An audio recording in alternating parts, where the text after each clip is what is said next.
Thank you.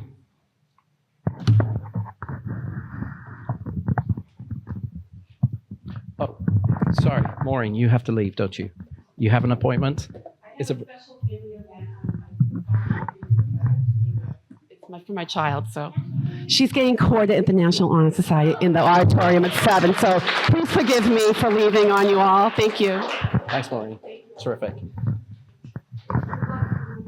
Okay, so school committee, Paige Graziano and Katrina Scarsciotti. Have I got that right? Okay, great. So we're going to start with Paige because you were here this time last year. Paige, don't forget, no banging the table. I'm not going to bang the table. I've been practicing. Good. Passion, but no banging. Okay, tell me when you're ready. I'm ready. Okay, let's go. Thank you first to Fraser Townley and the Chamber of Commerce for hosting this event tonight. Events like this allow citizens to compare candidates and make wise voting decisions on Election Day. Thank you to all of you who've taken time out of your day to attend tonight. I am Paige Graziano. I am a veterinarian, business owner, mother of 4, and 24-year resident of Pembroke. I've been watching or attending school committee meetings for about 4 years now, and I've not missed more than 2 or 3 in-person meetings since the fall of 2023. In that time, I've learned a great deal about the function and procedures of the school committee, and I'm ready to step in and get started on day 1. I believe I bring 4 key talents to this position. The first is an educational understanding.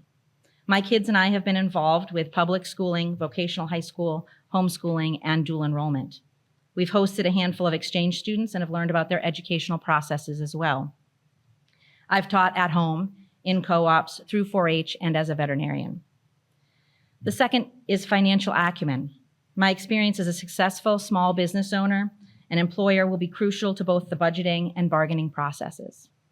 The third, communication skills. I will not shy away from difficult subjects, and I do not offend easily. I enjoy open debate and discussion and appreciate opposing views when presented in a spirit of cooperation, collaboration, and understanding. And fourth, integrity and honesty. For years, I've served this community as a volunteer in 4-H and in my career. I've been fortunate enough to know many of you and your children, and those who know me know I value upfront communication, and when I give my word, it means something. I hope to use these talents to educate our citizens about the upcoming vocational options and its costs, to plan for continued improvement in our educational depth and breadth, to facilitate transparency between the school and parents, and to be financially responsible to our citizens. Thank you.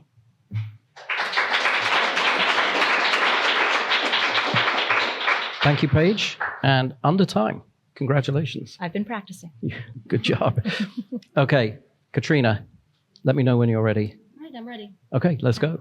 So thank you to everyone for coming here today. My name's Katrina Scarsciotti. I grew up in Pembroke. I attended its public schools, and now I raise my family here.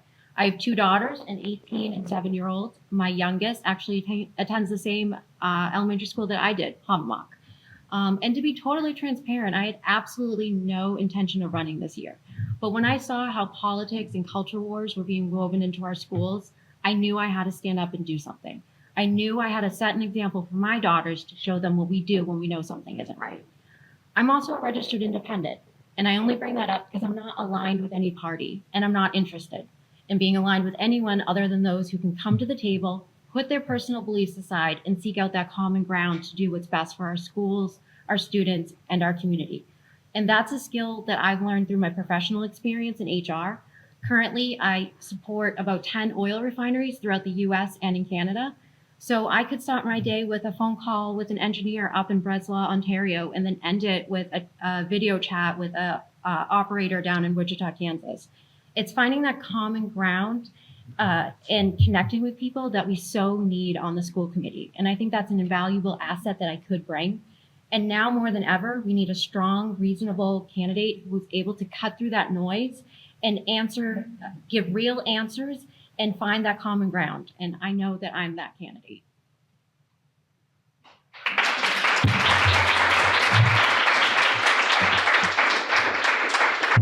Excellent. Thank you very much. So let's move on to the first question. And the first question, it's the low ball. Describe the roles and responsibilities of the position you're running for, and what's an area you feel especially well equipped for, and what area do you need to invest more time in learning? Paige. The roles and responsibilities are fairly broad. The first is we hire and supervise the superintendent and then work with her to create policies, et cetera. The second is that we're responsible for budgeting, which we do in collaboration with the select board. The third is we receive information about the educational curriculum that will be used and make approvals of that. We also do long-range planning. We do collective bargaining with the teachers union as well as the other employees of the school committee. Oftentimes at school committee meetings, we also are recognizing achievements for the students, the student athletes, et cetera. I would say those are the broad areas. It's also our responsibility to educate the public about any changes that are made. We'll be needing people to make a decision about vocational education, and that will be really important coming up. What would I need more time learning? I think probably collective bargaining would be the thing that I have the least understanding of, and in part that's because it's done behind closed doors primarily. Very good. Thank you, Paige. Katrina, would you like the question again? Sure. Okay. Describe the roles and responsibilities for the position you're running for. What's an area you feel especially well equipped for? And what's an area you need to invest more time learning? Sure. The main role of the school committee focuses on policies and budgets. An area that I'm most, I think, well equipped for is the collective bargaining process. In my professional career, I actually sit on the other side of the table with the union every day. So I understand the grievance process, the arbitration process, and at times the challenging collective bargaining process, which is just going to be an opportunity, I think, if elected. I also bring with me the legal background, so I have a good understanding of laws and how to interpret them and regulations and really where those are housed. Because one of the things I don't know is I don't know all the regulations that are in place, but I do know where to find them, how to interpret them, and how they apply to our everyday. And I think I would lean on our knowledgeable school committee for their input too, especially in my first year, because I mean, it's a great group and they obviously know what they're doing as well as the superintendent. Very good. Thank you. Okay, on to question 2. How would you balance the authority of the state with your own independence as a school committee member responsible to the citizens of Pembroke? Katrina, let's start with you. Oh, it just ended with me. Yeah, well, there you go. Follow on. Jeez Louise. Well, I think at the end of the day, the role of a school committee is to listen to the community as a whole. And that is exactly why I said I'm not aligned with anyone, because at the end of the day, my decisions will always be based on the entirety of the feedback from the whole community. Okay. Paige. This is really important to me. Clearly, we need to follow state laws. That's vital. But as a school committee member, we are also advocates for our students. So when laws are put into place, when regulations are made at DESE, we have the opportunity to go and speak on behalf of our citizens and on our students. And that's vital to make sure that our parents' voices are heard. So we have a fine line to tread there, but we represent everyone. We also belong to the Mass Association of School Committees, and that is a place where we can meet with others, advocate for others, et cetera. And the last thing is that we regularly meet with and talk with our representatives at the state level to work with them to find finances for different grants, for example. There are different programs that the state may be running, different laws that they may be enacting, that we have the opportunity to then educate our citizens about so they can go out and make their voices heard through that process. Okay. Very good. Thank you. Okay, on to question 3. Our schools disrupted learning for at least a year when Denmark and France and Germany were back at school in 6 to 8 weeks. I'm assuming this is during the COVID period. Describe a plan or approach that you would have in place to form a like decision for our schools in the future. Have you read any studies that question the wisdom of the steps Pembroke and other schools followed? Paige. As an exchange student mom host, I had many opportunities to talk with other students from around the country, around the world, about how their specific countries were handling COVID. I was very worried about my students in Spain and Italy. They're part of my family. And then after COVID, we hosted students again and was able to get their input. I think we need to learn from the COVID lockdown experience. It was a very, very bad idea to lock our students down. And as far as a plan for the future, my plan for the future would be to avoid a lockdown at any cost. It's just not necessary. And there are numerous studies that I've looked at that I've had students who've had experiences with. It's not a good idea. We trade educational growth. We trade social emotional learning. We trade the stress of being locked in your house all day with mental health issues, and it's not worth it. Thank you. You've got a little bit of time left, so I'm going to just ask you, you're saying this with hindsight. Yes. Okay. Back then, were you saying this? Just no, curious. Back then, I was absolutely saying this was a very terrible idea. Okay. So you haven't changed with hindsight? No. Kind of. I mean, I could see initially at the beginning of COVID when they said, okay, we're going to take a little breather and figure out what's going on. I can understand that. You know, you get beyond about 2 or 3 weeks and we were starting to see the repercussions. My kids were homeschooled, and even my homeschooled kids were stressed by the amount of consolidation and confinement that they had. Thank you, Paige. Yeah. You've answered the question. That's terrific. I appreciate that. Okay, Katrina, would you like me to read the question again? No, I'm good. Okay. So I think hindsight's 20/20, right? So today it's so easy to say, no, I would not lock down the schools. But at the time, we did what we had to do. And even though it did expose things like the mental health issues that kind of came from that, it also exposed the lack of services, I think, that we were giving our students. And then once they were isolated from school, it became more apparent. And I think it actually helped us become better with that. As far as studies that question the wisdom of the steps, I mean, I think we were pretty status quo. I think we did what everyone was doing because we were all doing the best we could at that time. As far as a plan in the future, I'm not a health professional. I don't know what the best course would be going forward, but I would be open to hearing what the public wanted, what our community wanted, and what our students wanted. Very good. Thank you. On to question 4. Is Melissa Hooley in the room? Okay. Jump up in the shadows. Right. Now that all the details have been presented, do you support Pembroke joining in membership with South Shore Technical High School in Hanover in order for Pembroke students to gain access to vocational education? Katrina. We're alternating who starts. I should have gone by now. I apologize. I'll be better. Yes, I do support the VOTAC, and it's not just something that I say support, it's how I live my life.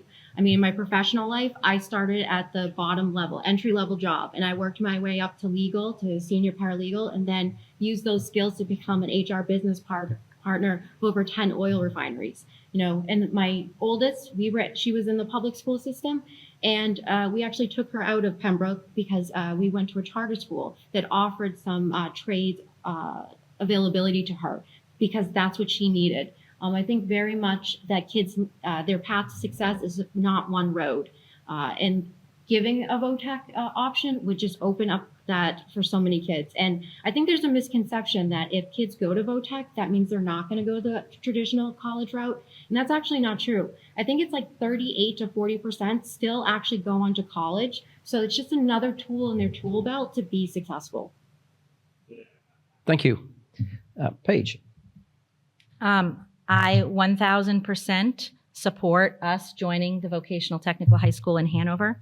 I will be voting for it personally when we get that opportunity in the fall. I will be encouraging our citizens to really take a look at their finances. There is really no greater investment we can make in our future. It's an investment not only for our students' future, but our own future, because, you know, we're not getting any younger. We need nurses, we need plumbers. We are going to need these people to step up into these positions. And I think Pembroke is a great place for kids to have that opportunity. It's kind of a shame we haven't in the past. That being said, it will come up for a vote. So the citizens will have an opportunity to evaluate their own finances, to take a look at the ultimate numbers of what this will cost us. We're looking at about $20,000 in a debt exclusion override to cover the cost of the new building. That new building will give us the opportunity for more space for more students as part of the cooperative group of towns involved. We're also going to be looking for finances to increase our budget so that we can afford to pay the tuition there. In light of that, we will have to be considering different opportunities for the students in our own system as we reduce class sizes to make some adjustments there. And I am ready and willing to go ahead and do that. I think it's worth it. Thank you, Paige. Okay, so the final question is coming up. I want members of the audience to just remember that we're being respectful to the candidates. They have their opinions. And I'd like them to be able to speak without interruption. So, last year, our school committee discussed a policy to limit flags in the schools and remove pride flags. If elected to the school committee, would you support revisiting this policy? Paige. I think that it is important that each and every student be accepted for who they are. That is vital. Every student deserves a place where they go to school and they can learn algebra, history, social studies, sciences, etc. The American flag represents every single student. I also believe that every student has the right to place on themselves or their belongings whatever flag they feel represents them. I do not feel that we have the right to completely limit what our teachers present to our students in terms of what they wear for their own regalia, if they want to wear their own religious symbols, or if they want to wear something small. But I do not believe that the pride flag belongs in our public schools. It does not belong there, placed there by the school or its representatives. And I believe that because I believe that although every LGBTQ person is deserving of respect and has the right to live their life as they see fit, there is no way that men can become women and women can become men, and that we need to protect our young girls in the school locker rooms and in their sports. Thank you, Paige. Katrina? So the first attempted removal of the pride flag was a powerful example of a small group coming in and trying to speak for the community as a whole. The school committee heard from the community and did the right thing and did not remove the flag. They also looked at the legalities of that and that the cost and the burden it would to the town if that was to happen. The flag is not political. It does not align with any side. It's just there as a symbol to say, here, when you're at school, you're safe and you're accepted, regardless of what happens out there. And as far as the American flag, those two things are not mutually exclusive. You can understand and respect the symbol of the American flag. I mean, as a daughter of a veteran, I understand the sacrifice of what that flag means. It does not take away the significance of the pride flag and what that means to a group of individuals. And again, so for me, it would be a no. I would not revisit that. So you mentioned the pride. You've got 30 seconds, so I'm going to ask you a question. You said it's not political.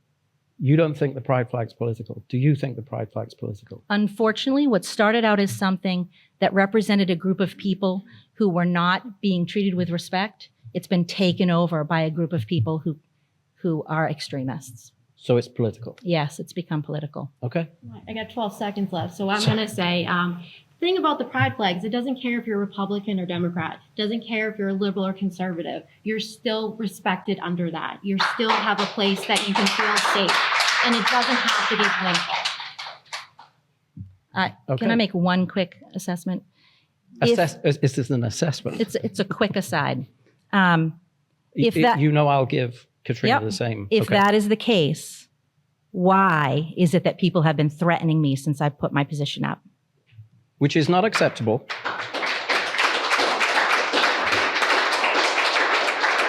Okay. Katrina, is there... I certainly have not been threatening anyone, and I don't endorse that.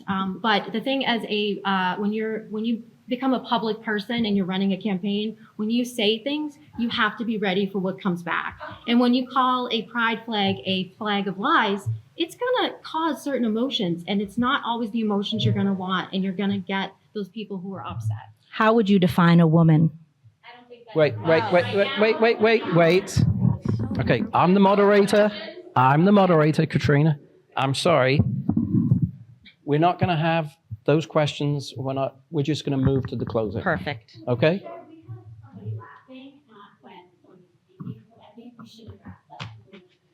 I actually did ask for respect. I knew this was going to be a hot ticket question. The question had to be asked. We had to understand what the candidates' opinions were. I would appreciate if people don't interfere with the process, either sniggering, laughing, or calling out. That's what I'm saying we shouldn't be doing. No, Katrina, can we just, I'll ring the bell on you.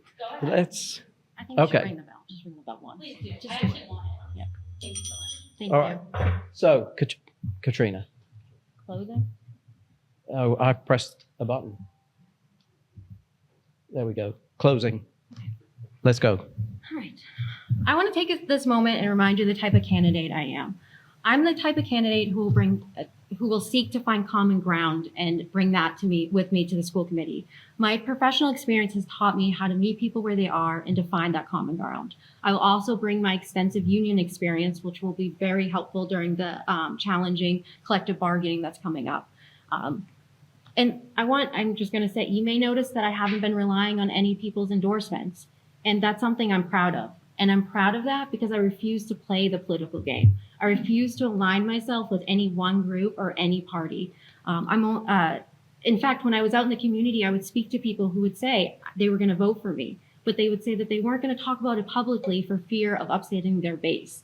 And that's just not who I am. I'm not someone who's going to base my decisions on people I think will help me get elected. I'm going to base my decisions on the feedback from the entire community. It's not going to matter to me who they voted for in the past. And on May 17th, I urge you to look past the noise and vote for the candidate who's going to bring the real answers, who listens to understand before responding, and who's not beholden to any group or party. Okay, that's great. Thank you very much, Katrina. Thank you.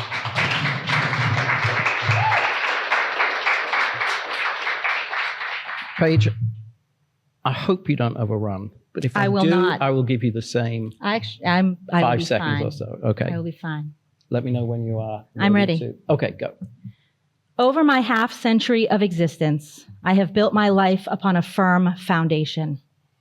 The foundation is truth spoken in love. I am prepared to continue this tradition in how I serve on school committee. Whether the conversation is about graduation cords, vocational education, special education, or women's sports, I will speak with conviction, listen with intent to understand, and participate fully as a representative of all of our Pembroke citizens. Parents, when you drop your kids at our school, you will not have to worry that your rights stop at the door. I will work to ensure that we partner with you to provide your child a world-class education that will serve them over their whole life. Every child will be encouraged to do their best, to be kind to others, and to seek knowledge and truth. And I'm asking for your vote on or before the 17th. I thank you for your time, and I'd like to thank my children. My 3 daughters are amazing young women, and every day they live out what I have taught them, and I'm so proud of them.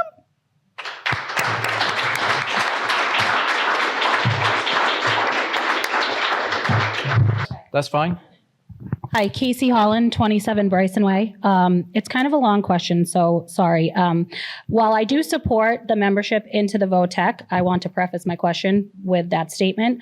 It's a huge investment for our taxpayers. We all know that the town faced a deficit this year from an educational standpoint, and we had to make cuts to balance that budget. Just for one specific example, like larger classroom sizes. Next year, my daughter will be in a larger classroom than she has been due to some of these cuts. I guess the main question that I have is, how are we going to continue to fund the schools in town to ensure from an infrastructure, which we know a lot of our schools are older. They need work. We know I'm sure everyone in this room is familiar with the mold issues. We've talked about the playgrounds and all of the things. Pembroke, there's a lot of work that needs to be done in our schools from an infrastructure and an educational standpoint. I'm not sure that our schools can handle any more cuts from IEPs and all of our other needs that our children have. So we can't continue to ask taxpayers for more money. So if this happens, how are we going to continue to support the needs in our own town? Okay, thank you. Katrina. So it's my understanding that with the VOTEC, it would be a cost to taxpayers about $450, $500 a year based on a house assessed at $600,000. And I know that's not nothing. But when I was out in the community meeting with people, everyone I spoke with said they supported VOTEC, that they understood the cost and they knew that it was something essential for our kids. I don't believe, and it's not my understanding, that if we did get into the VOTEC, that it would take away from our schools. I think it would actually enrich our students and allow them to have another path forward. And there's already things in place like the HVAC that they're replacing at Hobbamock. That's on the books. We're going to be voting on the Hobbamock playground on Tuesday. Those things are already being looked at. So I don't think we're taking away from one thing to get to another. We're looking to do the override for the taxes to pay for us getting into VOTEC, but I don't see it taking away from our schools. It's an excellent question, actually, and it's one of the reasons that I initially got involved in the school committee and wanting to run. You are right. She is accurate in her assessment of the costs. I disagree in the sense that this will absolutely impact our students. It will be a rolling impact in the sense that the first year will only have a certain number of students eligible for spots in the VOTEC. The second year will have both freshmen and sophomore, third year, et cetera. So we will have opportunity to make adjustments to our class size and enrollment-driven reductions, which they have been making, to try and keep our class sizes in line with our student body numbers. We also have some big things coming up as far as growth for housing, which will help improve our tax base, which is great. We've got some great ideas here as far as increasing our business base for tax growth, which hopefully will help us. That's really the only way we can try to draw more taxes in. We are limited by Proposition 2.5, and we are limited with our long-range planning and what we can save for. The town must spend every year what it spends, and we cannot save. One thing that the school committee does is they do a pre-purchase of special education tuition rates to get a decreased cost on it. You get this year's price for special education at next year's value. You hear that all the time at school committee. So that's one way we save money. But as far as long-term planning, it's difficult. That's where interaction with our state reps, understanding grants and how they work, helps draw money in to allow us to do these kinds of projects. We used ESSER funds to do some of the work that was needed for the mold project. Those were funds that were allocated during COVID that we were able to get grants on. And then we used those funds because they were for air quality to replace some of the units in the schools to improve the drip issues. So long-range planning for schools and for towns is difficult because of the 2.5, but I think that we can do it. We have multiple schools. We can repurpose those schools. We can shift students as necessary. We can do this, Pembroke, and I'm really willing to do the hard work to make it happen. Did that answer your question? Yeah. Does the select board have a role in answering that question? In VOTEC. Well, in the costs. How we're going to deal with the budgets. Well, I mean, So yeah. if they don't, we can move on. Yeah, I mean, the school committee is really the one driving this. Yeah. I think we all agree that having a lack of access to VOTEC is a serious problem. Sure. And whether the town decides to go with it or not, because there's going to be a major cost to doing it. There's going to be a major cost to not doing it, because kids aren't going to have access to VOTEC education. So one way or the other, we need to find a solution to it. And if it comes down to working with our state legislators, our reps, and working with the state, because the state, they're going to see it from their perspective as we need more people with these kinds of skills as well. And they get paid good. really good money, and they come out with a lot less debt too. So, Sean? Yeah, I am 100% behind it. My son is a welder. My porch was built by the VOTEC, Silver Lake VOTEC when we were still part of it. But it is a burden. It's a burden that might be tough for some in our community to handle. So we do have to get creative and come up with the funds. And it would be great to have a forum on this and hear people's ideas. Maybe we can come up with something to lessen the burden. But I definitely think it's something that Pembroke needs. Sue, do you want to talk about a forum for education? We're having one, yeah. So last year we had an infrastructure forum. This year we're going to do an education workforce forum. So that'll be around. Just because I said that, thank you. you get all the credit. Ladies and gentlemen, your candidate for Select Board, Sean Keegan. I saw a hand up. But I can't promise that. My name is Cora Pongratz. I live at 120 Lake Street. This question is for anyone who wants to answer, but specifically I would like to hear from the school committee. If you believe pride flags are not political, do you support teachers and other school staff putting up other symbols, for example, a cross, Star of David, straight flag, or other ideological and arguably political statements? And do you believe this would affect the child's opinion on these subjects when they're put up by an authority figure? I'm not going to ask you, Paige. I'm going to ask you first, Katrina. Yeah, I know. Okay, I think comparing the pride flag to religion is comparing apples to oranges, because one is inclusive of everyone, regardless if you are religious, regardless of your political beliefs. I understand that people have sincerely held beliefs and may want to put something on their backpack or wear clothing indicating that, but it's not appropriate for schools. And as I said, the flag is not political because it does not matter what side you're on. It's all inclusive. Thank you. Paige? Are you related to the questioner? I am. Oh, okay, Although just I did, checking. I did not design nor entice the question to be asked, I'm sure. for the record. I would like to say again that I believe everyone has the right to pursue happiness in the way they see fit, especially adults. And therefore, I think that the American flag is that it should be the only flag in the classroom. And because of the extremist nature of some views associated with the pride flag, it is not my flag. And it does not represent me. I am a Christian. And I faithfully believe that Jesus Christ is my Savior. And I will die believing that. And I do not think that the flag is my flag. So it does not represent me. And therefore, it should not be present and be told by me that it represents me.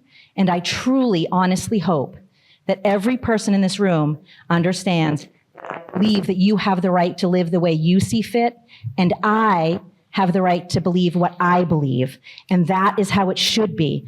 It is not just Christian individuals who do not agree with some of the tenets of the pride flag. There are Muslims and Jews and atheists and lots of people. So no, there should not be religious flags flying in the school at all. Thank you, Paige. Right.